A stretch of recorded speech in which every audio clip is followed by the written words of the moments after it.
African News Review. And with me, my name, Adesoji Iginla.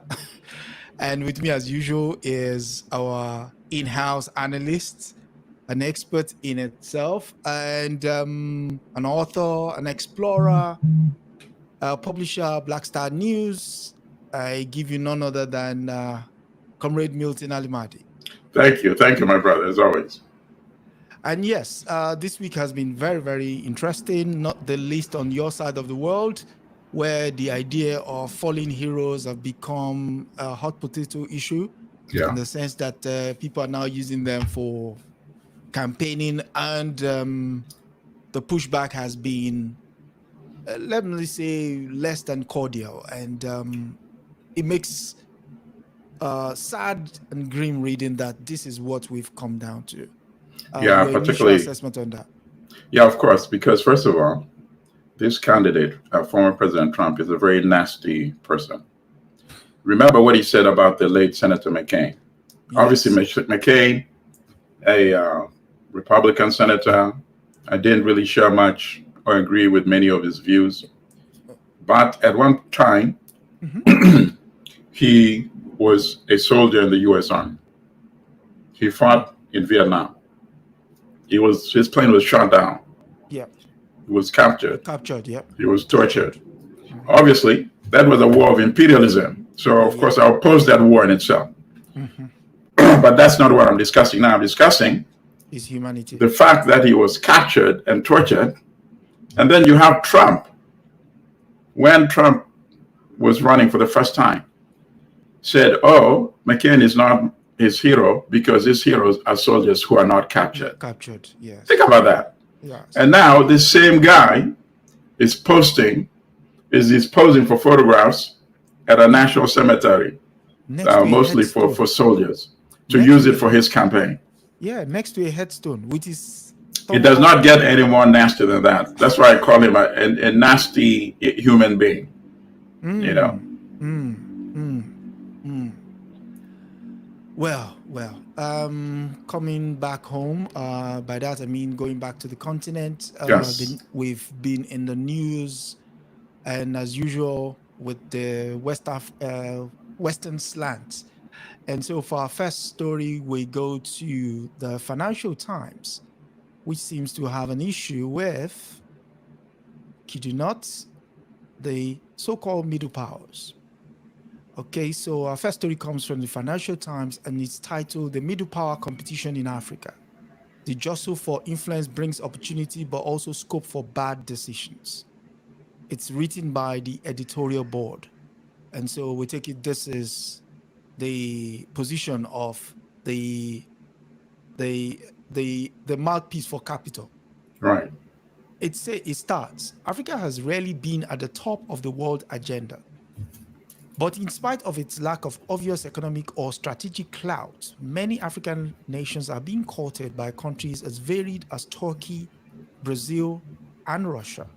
The interest of such middle powers reflected in sprouting Turkish embassies, swanky African summits, and high-profile visits presents African leaders with greater choices on investment and strategic partners.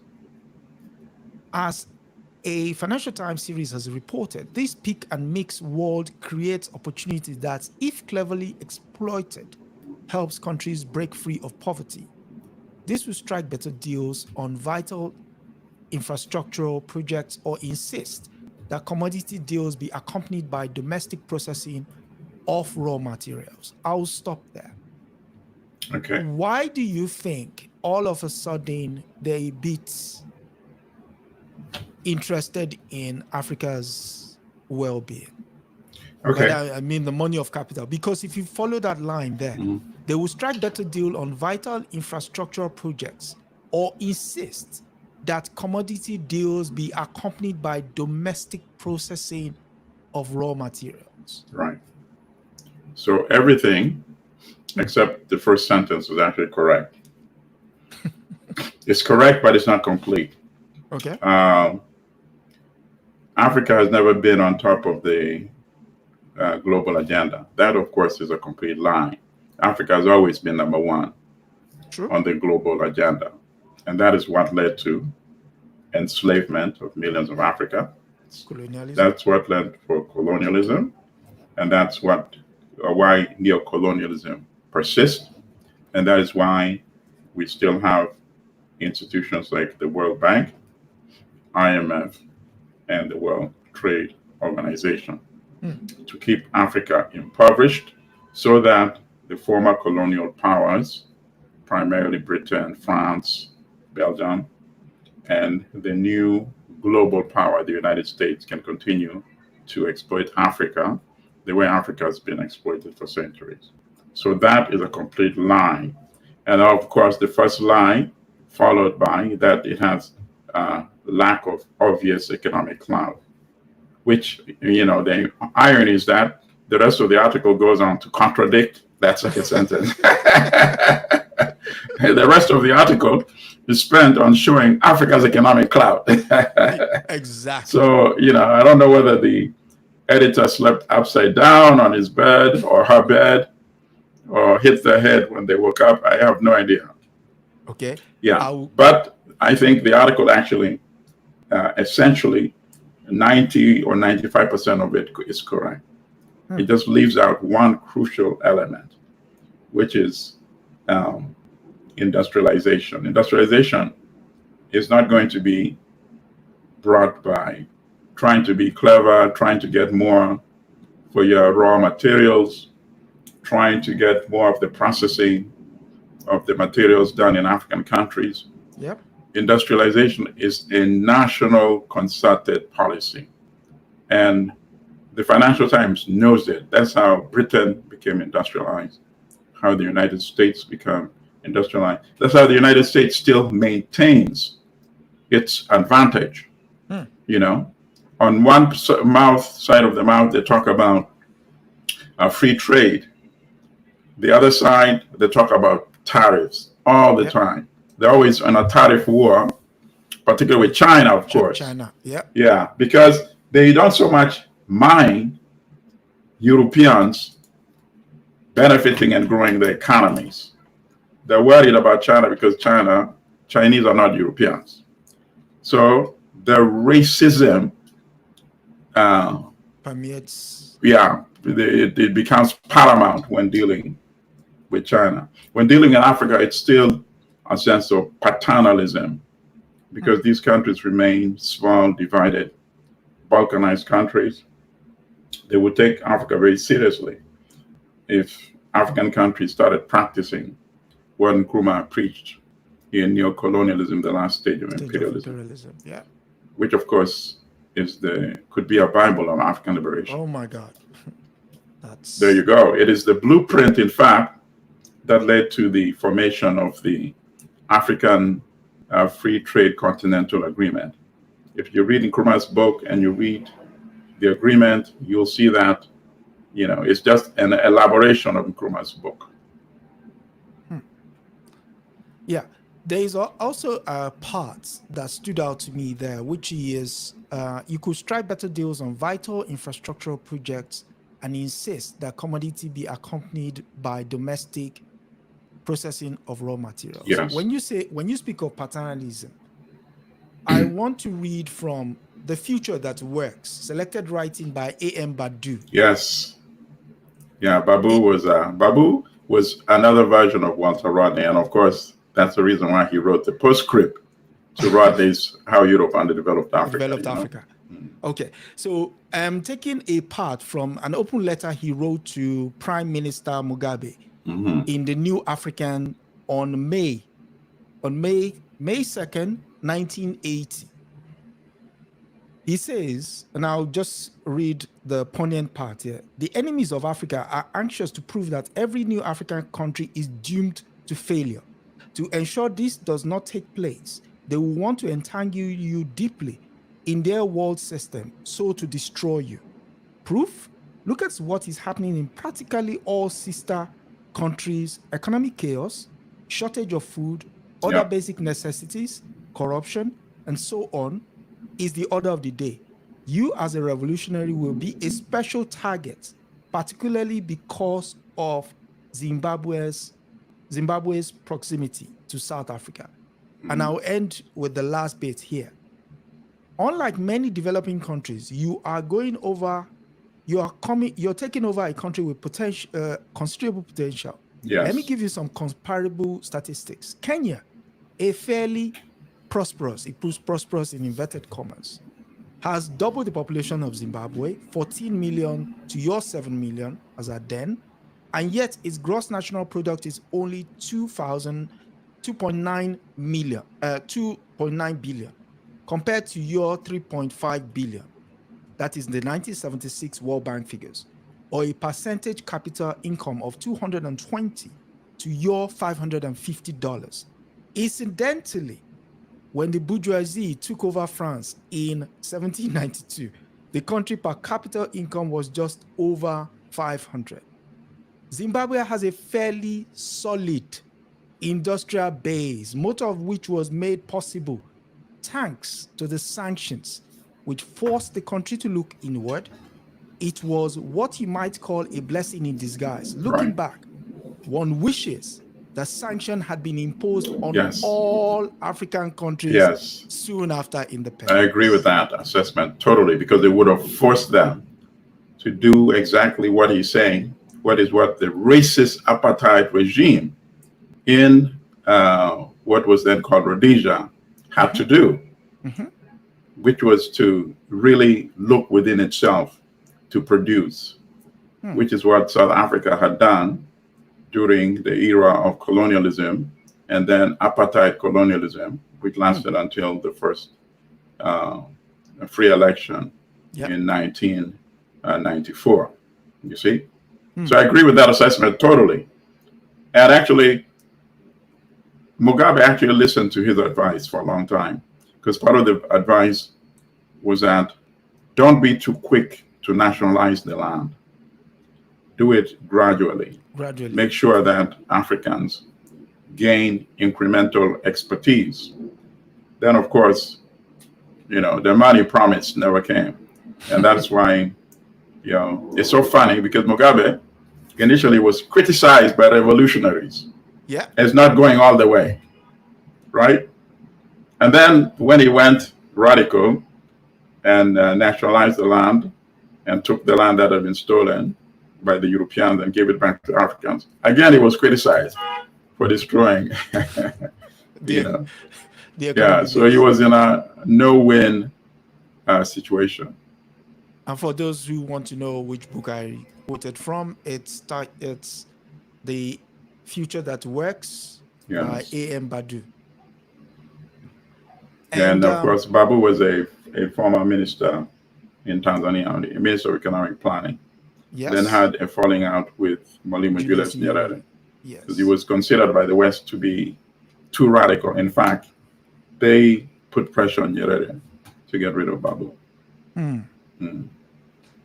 Yes, and putting question of pressures to get rid of someone, we go to Gabon for our next story, which is the issue of the palatable coup, as we will put it. Right.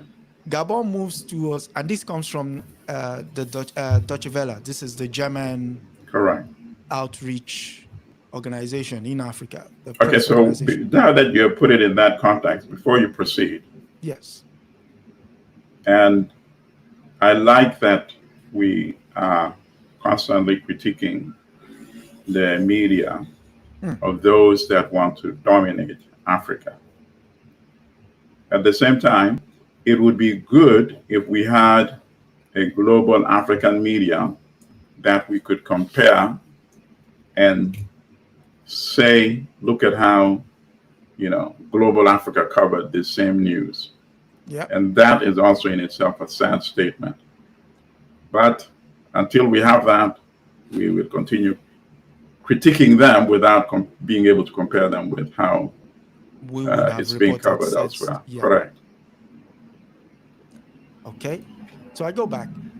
It's been 1 year, so titled, it's headed up, Gabon moves towards democracy, 1 year after coup. It has been 1 year since Gabon's military ousted the authoritarian President Ali Bongo. Keyword. The new junta has promised a swift return to constitutional order, sparking hope that the worst was behind it. But is it?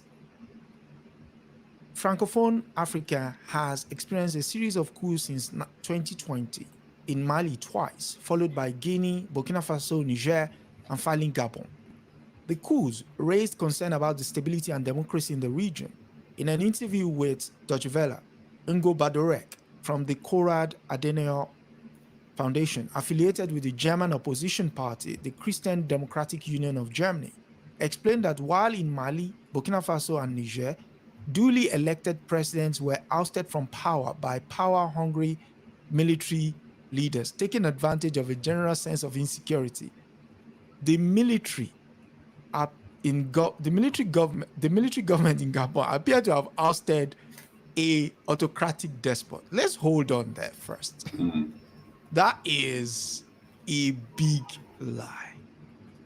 And the reason why I say that was a lie was when Omar Bongo was ousted, they had just recently completed their presidential election. So how is it that on one hand, you can condemn the military government in Mali, Burkina Faso, and Niger, and on the other hand, appear to give the autocratic government in Gabon a pass? Right. I wonder what they all have in common that Gabon doesn't have, or what Gabon has that the rest of them don't have. Well, this was their coup, and Yes. the article exposes itself when it says that this guy Nguema, the interim military ruler, was hosted at the LSA Palace in Paris by President Emmanuel Macron. So that itself, just exposes the story. This is a French manufactured coup d'etat against a despot who had become inconvenient, a despot who might have invited a much more radical coup d'etat. So the coup d'etat was meant to preempt a coup d'etat similar to Burkina Faso's, to Mali's, and to Niger, where with what's common among those countries is to push out French influence and to invite Russian influence, which of course, I personally oppose. But given the lack of military capacity, lack of production of weapons themselves, they see Russia as a less imperial intervention than France. So in order to preempt something like that happening in Gabon, and as I said, this particular coup, I think, was an intermediate coup. There's no assurance that there will not be a much more radical coup d'etat in Gabon. And France is trying to prevent that. First of all, the headline itself is a lie. Gabon moves towards democracy 1 year after coup. The implication is that elections translates automatically into democracy, which of course is a complete fallacy. And that has been demonstrated in Gabon itself, many times, right? Yeah. But there are encouraging elements in the story. They're encouraging elements in the sense that they talk about coming to an agreement that there should be presidential term limits, 2 term limits of 7 years, which is fine. But to me, the focus in all of these countries need to be on what they need to do to transform their economies. Ultimately, at the end of the day, it is whether you're able to produce and to feed your people that is going to determine the longevity of the structure. I'm sure the people in Burkina Faso, when Thomas Sankara came to power, I'm sure they had been acclimatized, they've been socialized in their minds. Democracy translates into elections, and preferably you have term limits, and preferably this is carried out so you have a transition, from power, one group to another, one individual to another individual. But Sankara was also able to demonstrate, and of course they did not have that in Burkina Faso, which was Upper Volta. But what Sankara was able to do was to show that there, in fact, is a much more important conversation that African countries need to have, which is, to what extent do ordinary people participate in the political process, number one? To what extent do they participate in production? And of course, our countries are not industrialized. True. So production is going to be agricultural, right? And in Burkina Faso, you had all these feudal land holdings. And imagine, it was that which was actually blocking the country to become self-sufficient in food. So Sankara ended that, and within 3 years, think about it, the country was self-sufficient in food. So now, if you ask me to pick my choice of definition of democracy, would I pick Sankara's making Burkina Faso, the Burkinabe, participate and produce enough to feed themselves, or the people of Gabon going to vote in some election in a couple of months? Which one would I pick? Of course, I would pick what Sankara did for Burkina Faso. So we have to be very careful. Let's not fall into that trap when they keep talking democracy. What do they really mean? Are we satisfied that we have elections, we have regular transition? Is that sufficient? No. If there's no production and we keep maintaining neo-colonialism, I would rather go with Sankara's model anytime. And I think what this article also is careful to hide is also the underlying intent behind the coup, like you were speaking to earlier, it was not so much as a radical element, but actually the fear of some of their own international partners coming in, because Omar Bongo had been moving towards the Americans. And here is a country that Ali, is rich. His son, Ali, right? His son, Ali Bongo, sorry. Who had been moving towards the Americans. Yes. And you're talking about a country with oil reserves and gas. Right. If the French were to lose that, that's curtains for them. Right. And they may still lose it anyway. True. Because the pressure is now regional. You cannot be a sanction. You cannot be, you cannot really be this one outpost of neocolonialism when all your regional partners are moving in a different direction. Exactly. It would be very difficult to survive. Exactly. It would be like you wanting to be apartheid in what was Rhodesia, where every African country around you is being liberated, or apartheid in South Africa. You see, it is completely incongruous. So the French are really trying to block the leak in the dam with a finger. With a finger, Spartan. Right. So I would. There's a part here that stood out to me. Okay, 50 years of Bongo's dynasty. For over half a century, the Bongo family used authoritarian methods to cling to power in the resource-rich Gabon. Omar Bongo was president from 1967 until he died in 2009. His 41 years in office was one of the longest of any head of state in Africa, and he was succeeded in office by his son Ali Bongo. The Bongo clan long reign and autocratic rule led to widespread dissatisfaction. Now, there is one part here that is kind of painful to read. On 26th of August 2023, Gabon held another election. Official results certified a clear victory for Bongo, which was hoping to extend the family rule to 55 years. Hardly anyone in the country considered the results credible. 4 years later, he was toppled, by his cousin. Now, the part that stood out to me there is, this is, like you said, an in-house coup, because it was toppled by his cousin.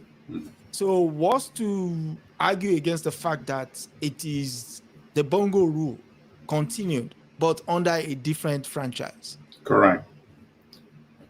And that's exactly what it is. And they made that to dupe readers whose eyes are not yet, open. They dupe them by leaving out in the parts that you read, the one paragraph and then another sentence, When they say he was there for 41 years, authoritarian or autocratic or what have you, they left out 3 very critical sentences, which is with the support of France. So it's amazing how, completely disingenuous. And obviously, I generally respect Deutsche Welle. I do, but not in this particular article. That was a very glaring omission, which goes back to what you suggested in the beginning, which is, of course, is to push this agenda that this is more or less a noble coup d'etat compared to the one in Burkina, the one in Mali, and the one in Niger. Was Bongo surviving by himself? Who was buying the oil and gas from Bongo? Who was training his armed forces? Who had troops stationed in Gabon? Who was giving him the weapon? It to be interesting. Mind-boggling. We are supposed to be very foolish, like children when they write these things. Let's even go one step further. I can bet you France was not mentioned anywhere in this article. Oh, I think it was mentioned in a favorable light at some point. Okay, here we go. So we've not heard France yet. This is third page of 5 pages. Where? France. There is not there. Okay, there you go. You just passed it. Where? Look at the last paragraph. Okay, yes. Despite these fears, traditional ruler Oliguen Nguema had repeatedly affirmed he will stick to his mandate. With his assurances, he ensured Ghana suspended, which was reinstated France, with military honors. Oh, yeah. Okay. You see? Which confirms the purpose of this story, to sanitize the coup d'etat. And I would not be surprised if this man, entertained with military honors, come election time, is going to take off his uniform and resign from the armed forces and run for election himself and become a quote-unquote civilian president. I think that's what they're already preparing for by inviting him to democratically elected, of course. Exactly. Yeah. So speaking of democratically elected heads of state, the Danish are not too particular about what is going on in the Sahel, and so they've opted out in a new African strategy. And this story comes from Radio France International. So Denmark's new African strategy sees the closure of embassies in Mali, Burkina Faso. Denmark said Monday it was shutting its embassy in Mali and Burkina Faso as part of its new Africa strategies, as military coups have severely limited the scope for action in the Sahel region. I don't know what action means. However, the Scandinavian countries said it will open embassies in Senegal, Tunisia, and Rwanda. Ooh, okay. Interesting. Denmark has said it will bolster diplomatic staff at its embassies in Egypt, Kenya, South Africa, Nigeria, and Ghana. Following the closures in Bamako and Ouagadougou, a special representative will be appointed for the African Great Lakes and Sahel region, it said. Mali has turned to Russia and its Wagner mercenary group for support since military leaders seized power in 2020 and 2022, respectively. Mali's relation with European countries has deteriorated recently. Earlier this month, the military junta ordered the Swedish ambassador to leave the country after a Swedish minister criticized Mali's support for Russia. And yeah, this part. Danish Foreign Minister Lars Rasmussen said his country's reorganization of priorities in Africa came as Denmark and the European Union aim to be Africa's preferred partner as the continent faced whether to orient itself towards the East or the West. Before you go, yes. could you tell the viewers what was the major reason for the 1955 Bandung Conference based on that last sentence there? As the continent faced whether to orient itself more towards the East or the West. Right. Actually, yes, the Bandung Conference, of course, was following, World War II. Yep. When there was already, it became clear that the old empires had lost their power and would no longer be able to hold on to the territories that they formerly had colonized, including in Africa. Yeah. So the leading countries, including China, including India, including Ghana. Yugoslavia. Yeah, Ghana sent a representative. I think it's somewhere, in some places it's misreported that Nkrumah also attended. I think he sent the foreign minister. So, of course, they were talking about what became later on actually the non-aligned movement, that we should not be, the choice should not just be East versus West, led by the United States. And obviously, it was easier said than accomplished because they did not really give you that choice. And the main battleground, one of the earliest battlegrounds, was Congo, of course. And still remains the battleground. Remains the battleground today, where the Congolese, in fact, Patrice Lumumba, of course, initially, the first place he visited was the United States, trying to get assistance. And when it became clear he was not going to get it, then he pivoted. Or he didn't even get a chance, really. He reached out to the Soviet Union, and they used that as an excuse to crush him. Yeah. Right? So that was 1960. Now we're in 2024. Think about it. That statement comes up. And this article is basically telling us that nothing has changed. Africa is still,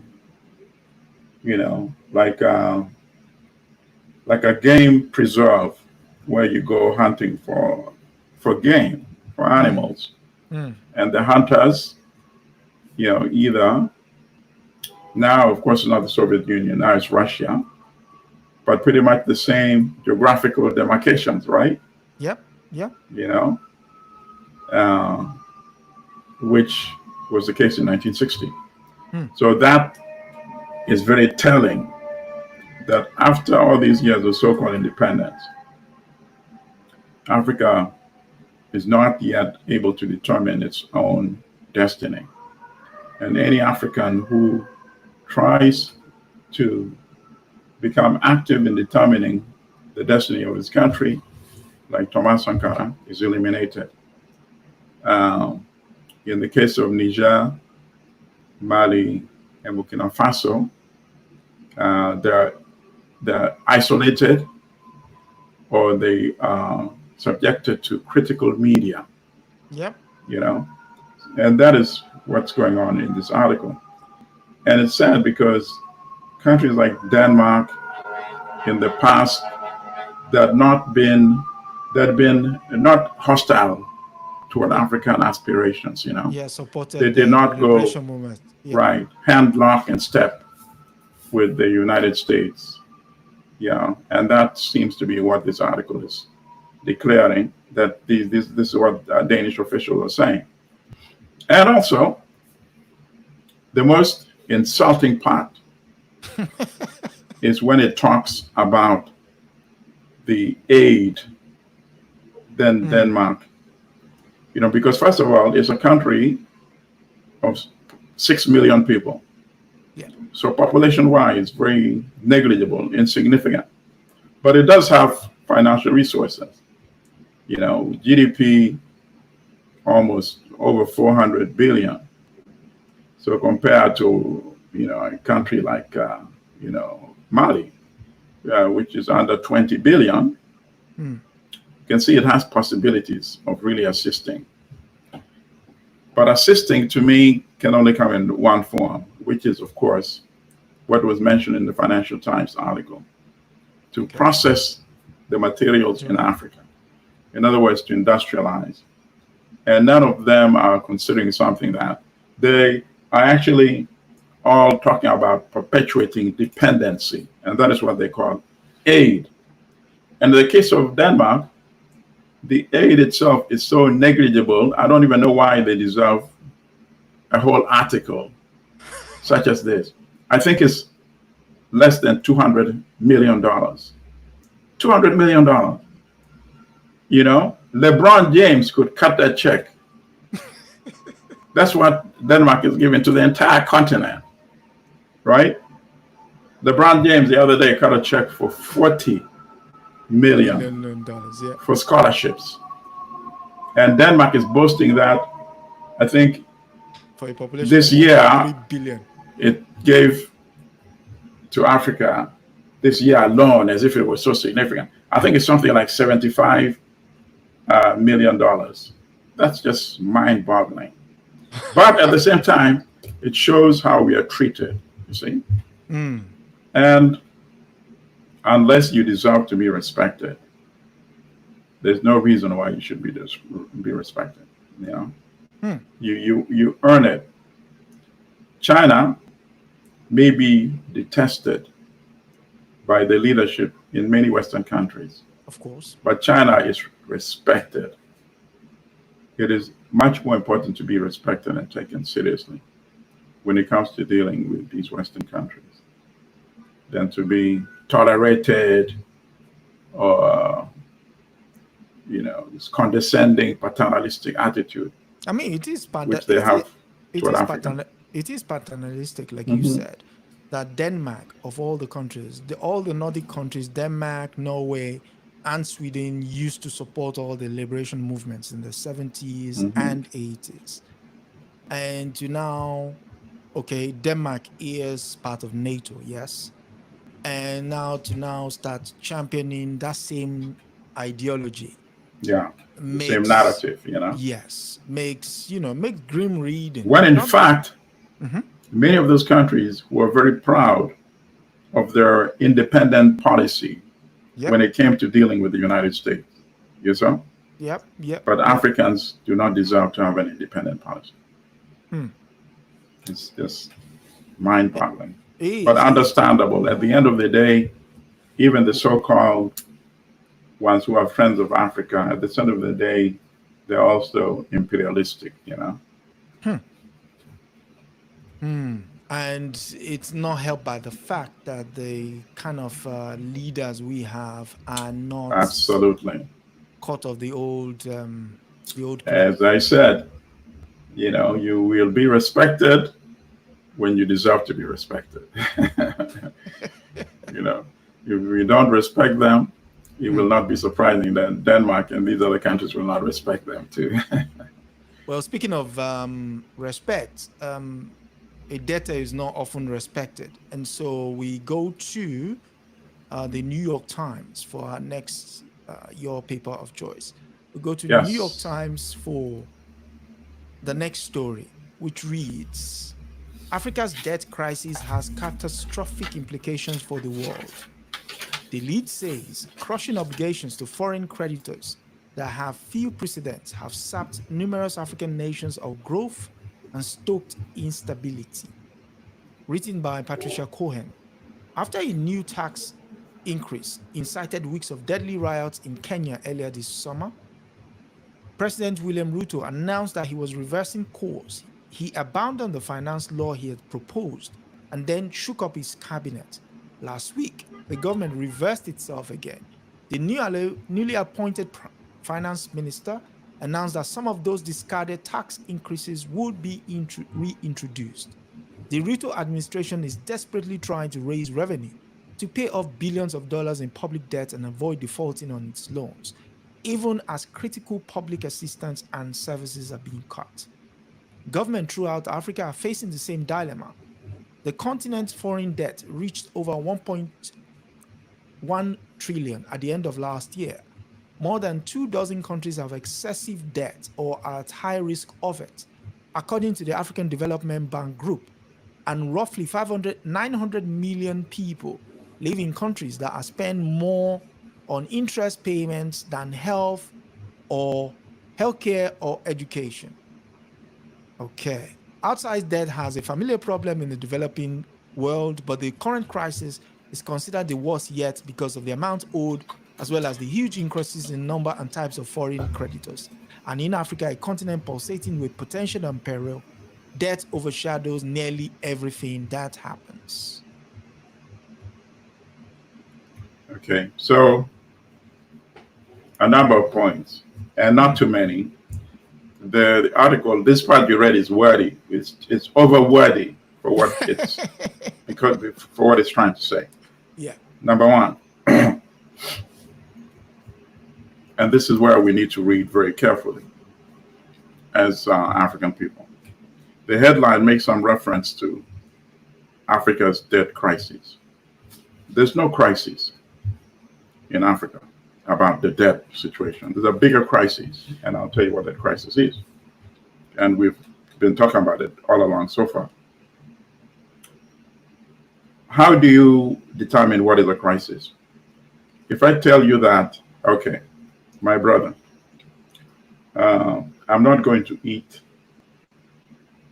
for 10 days, or, or 2 weeks. Worrying. That's worrying. And then why? And then in 2 weeks you come and you say, oh, Milton has a crisis. It's preposterous. How can I have a crisis when you knew that if I don't eat for 10 days or 2 weeks, something is going to happen, right? Mm-hmm. So how could that be a crisis when it was so predictable? So why do they always constantly keep referring to the debt crisis in Africa as if it's something that is happening for the first time? How can it still be a crisis when it's so predictable? It's built into the formula. Yeah. Right? If I don't eat for 10 days, 2 weeks, I may die. Maybe it will take 3 weeks, but I'll die. It is so predictable that it should not be called a crisis. Milton wanted to commit suicide. He was determined to die, so he decided not to eat. Now, you don't produce in Africa. You import. So how can you say it's a crisis when you borrow? If you don't produce and you're still importing, obviously the money must come from somewhere, right? True. It's so predictable that you're going to borrow the money from somewhere. And since we know you're not producing, isn't it obvious that you're not going to be able to pay? So tell me where the crisis is in this scenario. In other words, Africa is a living, walking, breathing crisis. That's what you're telling me. Or it's not a crisis because we know the outcome already. The crisis in every one of these African countries is a lack of the capacity to produce. It's like if you say each and every African country is not going to eat, each and every African country is going to die, just like I would die if I don't eat for 2 weeks. So let's stop calling it crisis. Let's stop acting as if we are surprised. So the article says, what makes this one special and much more worrisome is the amount. As if it was half of the amount, then things would be somehow better. Yeah, right? Yeah. True. What makes this one worrisome is that production is actually declining in many of these articles. There's a part where I think they say there was a lack of growth in GDP of over 1% or something. Yes. That is the lead of the article. That should be the story. As a result of Africa not eating, Africa is dying. As a result of Africa not able to produce, Africa is getting mounting debt and not able to pay for the debt.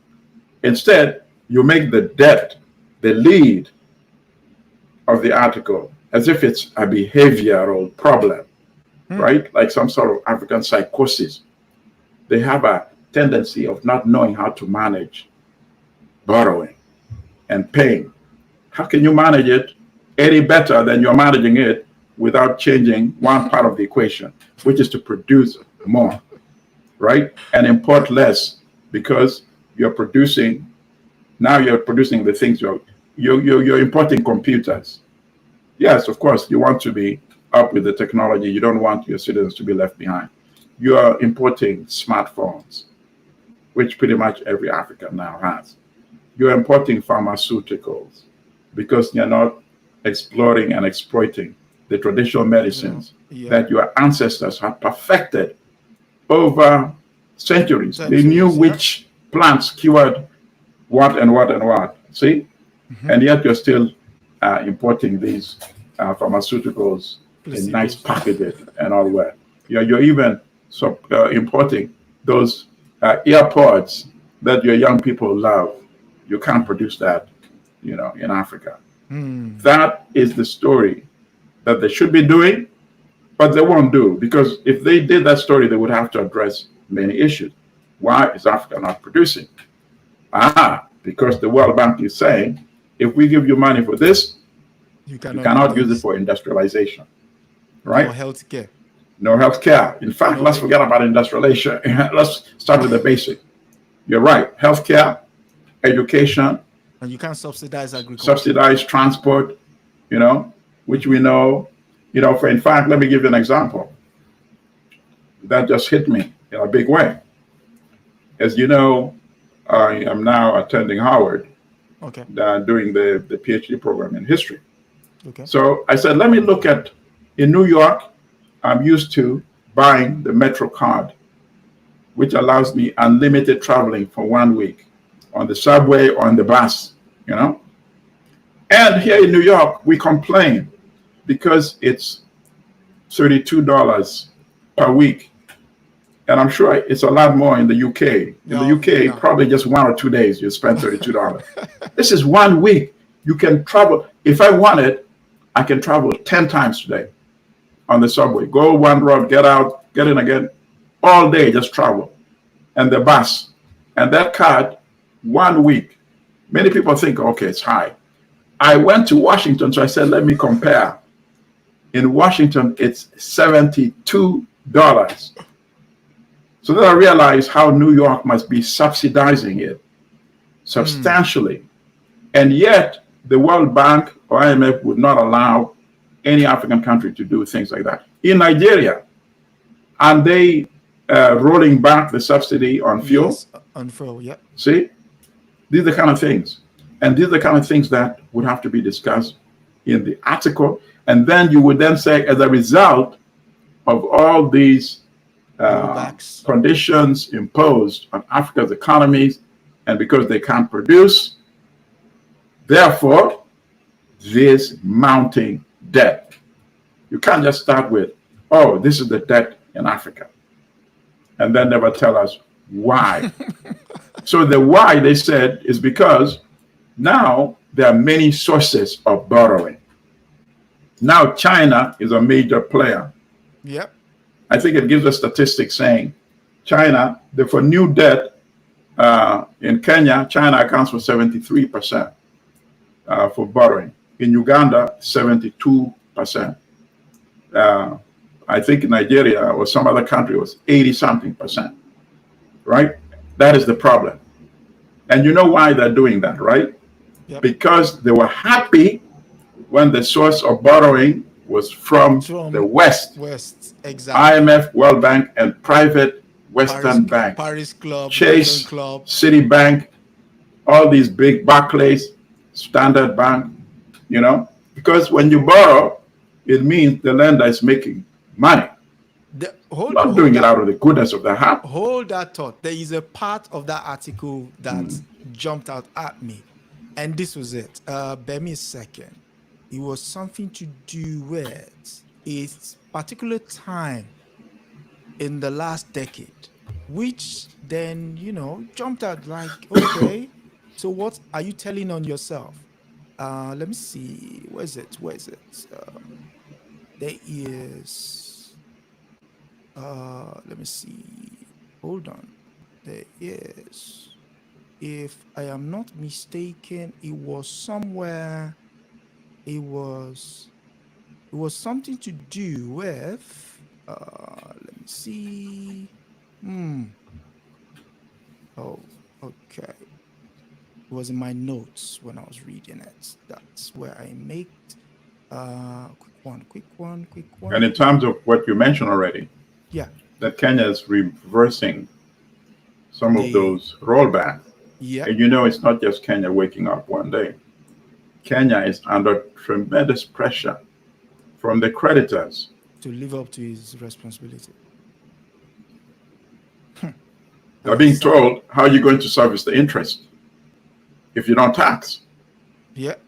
And there's no answer to that. So Kenya has no choice.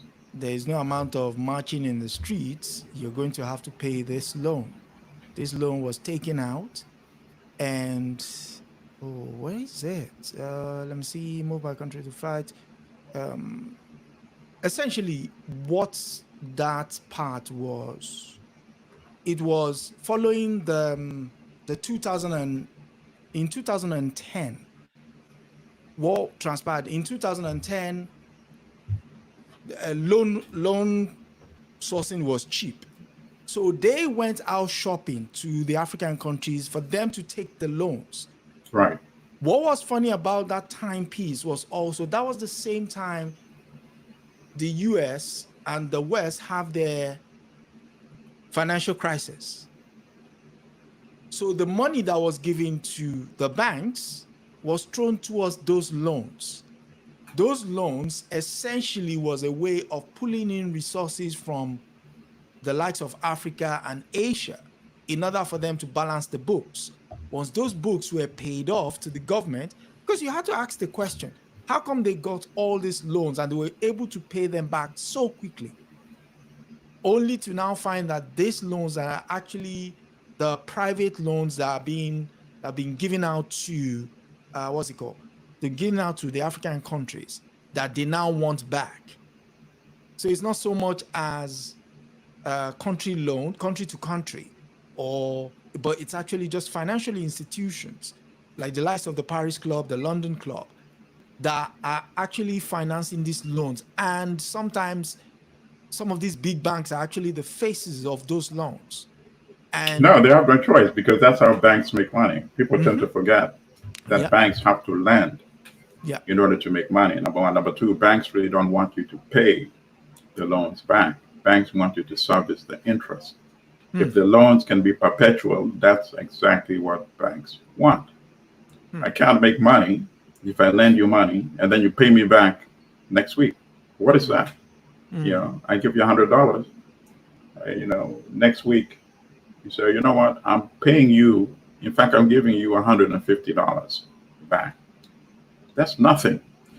I would rather you pay that 10% interest perpetually.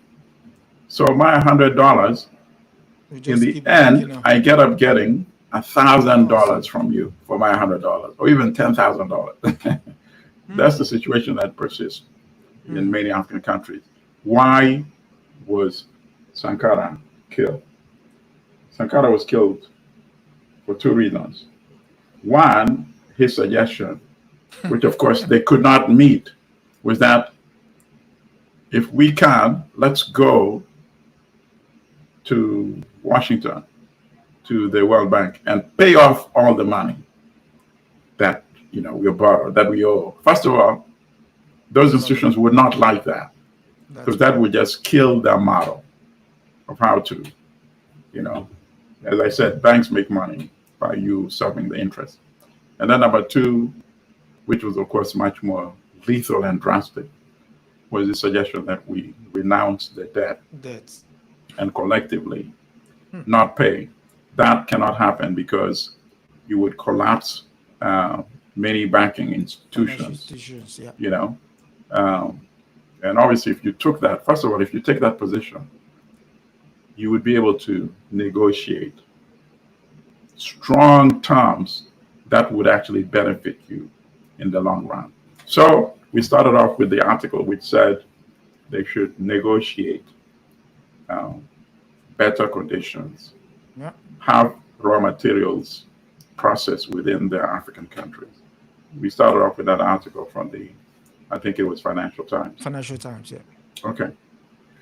Can you imagine the concessions? Now we are told that Africa, the total debt is $1.1 trillion.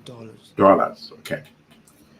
Mexico, in the 1970s, it was on the front page of all these newspapers and magazines like Newsweek, Time, when Mexico's debt reached $100 billion. Wow. Right? And guess what? Mexico used it to its advantage. Mexico said, because they came to Mexico and said, you know what, you guys, you have a problem. You owe us $100 billion. Then Mexico sort of scratched his head and said, you know what? That's true. You guys have a big problem. And they said to Mexico, what do you mean? He said, well, we can't pay this money. We have to find a solution together. And the banks were like, what? And then they realized Mexico was correct. Now, which African leaders are going to be daring to say, you know what? We have a problem. We have a big problem. 1.1 trillion. What should we do? That's what they should say. What should we do about it? Not should I do about it. You see? And they'll listen to you. So listeners, if you don't see us on this show again, Adesoji is missing. Nobody knows where he is. I'm missing. My professors at Harvard can't find me anywhere. My graduate assistantship teaching students can't find me anywhere. Because it's funny that you should say that, and I think we'll round up with this. When you but that's what they should do. You know it, my brother. Yes. 1.1 trillion is no longer a liability for the borrower. It's an asset. Assets. Come to the table and say, okay, this time, first of all, how much are you willing to write off completely? Okay, thank you. Boom. How much are you willing to reschedule? Boom. And then number 3,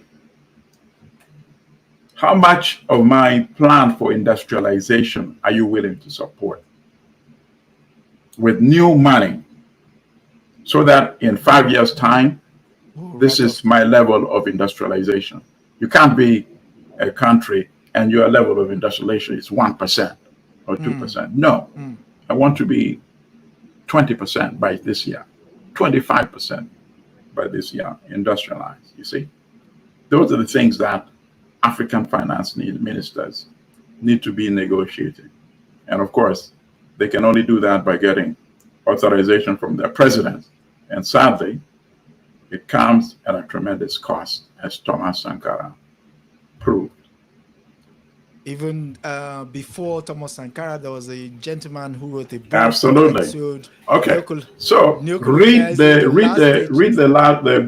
back of there's a blurb in the back page, the back cover. The essence of neocolonialism is that the state, which is subject in theory, independent and have the trappings of all international sovereignty, in reality, its economic system and thus its political policy is directed from the outside. You know, there's a part on the back of the cover. Flip the cover and look at the back. This one? Yes. What does it say? This part? No, the top part. Oh, the top part. This is a book which, when published in 1965, caused such an uproar in the U.S. State Department that a sharp note of protest was sent to Kwame Nkrumah, and the 25 million of American aid to Ghana was promptly cancelled. Think about that. It exposes the working of international monopoly capitalism in Africa and shows how the stranglehold of foreign monopolies perpetuate the paradox of Africa poverty in the midst of plenty. Boom. Isn't that what we are discussing in this New York Times article? Yep. And the solution is in that book that you are holding. And for that book, that was the beginning of the end for Nkrumah. The book was published in 1965. Not only did they cut that aid, which you're mentioning, which, by the way, in today's dollars would probably be close to 500 million. That's a lot of money. Maybe 300 and plus million, right? Yep. And then, of course, the next year, he was overthrown. Coincidence? I doubt it. You know? Yeah, so there's a price that comes with independence. Meaningless independence is fine, which is what many of these African countries have. Meaningless independence. So you have the, big tough men like Museveni killing civilians, locking them up and all that, calling himself a president, with the police and soldiers saluting to him, riding with this flag on his limousine and all these bodyguards. Nothing. It's nothing. He's running a country that is not independent. And multiply this for all those other leaders. It's only paper independent. When you start asking for true independence, like as you showed Nkrumah, you're out of power. Lumumba, you lose your life. Sankara, you lose your life. Yeah. Sankara said one thing, which is still the wisdom that all these, I'm sorry to say, useless leaders, they're useless because they're not serving the interests of our people. Sankara said, if we stand together, they cannot assassinate 54 African presidents. True. They just can't, and it's true. But if I stand alone, I will not be here to attend next year's summit. 3 months later, his prediction came true. 100% came true. Came true. So two wisdoms. What is the wisdom by our former leaders? Nkrumah said, you must unite, otherwise they'll keep exploiting us. Sankara said, we must unite and stand together because that's the only way they cannot assassinate all of us.